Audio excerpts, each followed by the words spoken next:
everybody, Noreen here. Today I've got a great little card/mini album I'm going to be making as a gift for Valentine's Day from my mother-in-law. And I'm going to be using some black cardstock and the Mi Amor collection. But of course you can use any color of cardstock and any collection that you like. You can make this for any occasion. We're going to use the border maker, and the cartridge I've chosen is the brand new one called Scallop Dot. I don't know if you can see the pattern there, but you'll be able to see it once we cut it out. If you haven't used the border maker before, there is a video over on the Creative Memories YouTube channel, and maybe I'll do a little tool talk video on it as well. But it's really simple to use.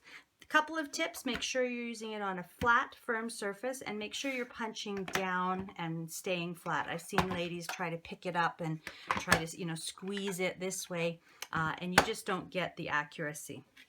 So you open up the guide, slide your paper under the magnetic flap, push that down to make sure the paper stays in place, and then you fold the guide back and out of the way. All right.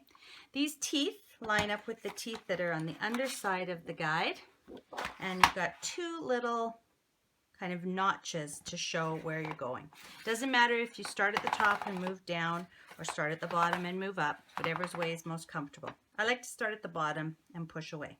Right, so my notches are lined up, and then once you get started and you've done it a couple times, it will go so fast and you'll just feel where you need to punch. Okay, that's how quickly that one gets punched, and then we're going to repeat it on the opposite side. Open up the guide, slide it into the tray, fold it away. The beauty of the border maker system is that you've got so many punches to choose from. And again, if this isn't one of the cartridges that you own, I'm sure you'll find something that you can use, or you can certainly use a standalone border maker cartridge as long as it leaves the rest of your paper intact. Okay, so we're finished with that. Now, we're going to turn the paper and we're going to cut it into 3 pieces. All right, don't cut it this way because you'll only have the border on a couple of pieces. We want the border at the top and the bottom. All right, and we're going to cut it into 3 4-inch pieces. So here we go. 1 and 2. Oh, I guess I can't really call it a 1, 2, 3 because there's only 2 cuts to make. But we are going to make 3 score lines. Okay, oops, I put this away, but I will need it. So the first piece we're going to score at 2 3/4, the second piece at 4 inches, and the third at 5 1/4 inches. All measurements are in inches. Okay, and to do the scoring, I use my 12-inch trimmer, and basically the track where the blade goes becomes my scoring line, and I use my multi-purpose tool. It's great for so many things, again, scoring being one of them. So you're not going to fold it all the way down, but do make sure you're lining it up. So the edge is going to go to 2 3/4, 2.75, and then just a couple of light scores. You don't want to push right through the paper. We just want to give ourselves a nice clean line to fold with. The second one will be at 4 inches. Again, just a couple of gentle strokes. And the last one at 5 1/4.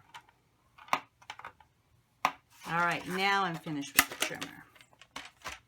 Now we're just going to fold over each piece at the score line, lining up the edges nice and evenly. And I like to use the side of the multi-purpose tool just to give me a nice fold. There's the 5 1/4 inch one.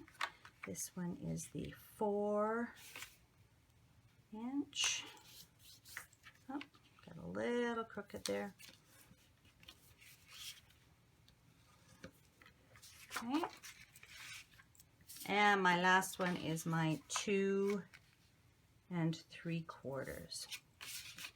These measurements, I saw an example of what they call a waterfall card, and I just kind of played around with it until I found the measurements that I liked. All right, so again, this is the first piece, 2 3/4 inch folded over, 4 inches folded over, and 5 1/4, 5.25 fold it over. And all we're going to do now is slide those 3 pieces together, and we've got this great multi-paged card / mini album. There's actually quite a few pages, so it's a great little showcase for lots of photos and embellishments. The nice thing too is that it's going to fit into a regular, I don't know what size this is, I'm sorry, kind of your standard bill paying envelope. It'd be 8.5, slightly bigger than 8.5, and then you kind of fold an 8.5 by 11 inch piece of paper 3 times and it fits perfectly. So if you have a lot of decorations on it and you make it quite thick, you might not get it in the mail, but if you're just giving it to someone, as I am, it's nice to know that there's going to be an envelope that it will fit in. The last thing I want to show you is, of course, how to attach it together.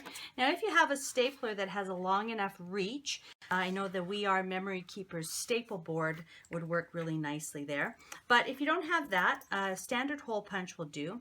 And in the interest of making it easy to measure, I'm going to slide it in as far as the paper will go. So just hold your pages evenly, slide in your hole puncher right on the seam, punch, and then turn around and do it on the other side. All right, so that'll give us 2 holes that you can tie it with yarn, twine, cording.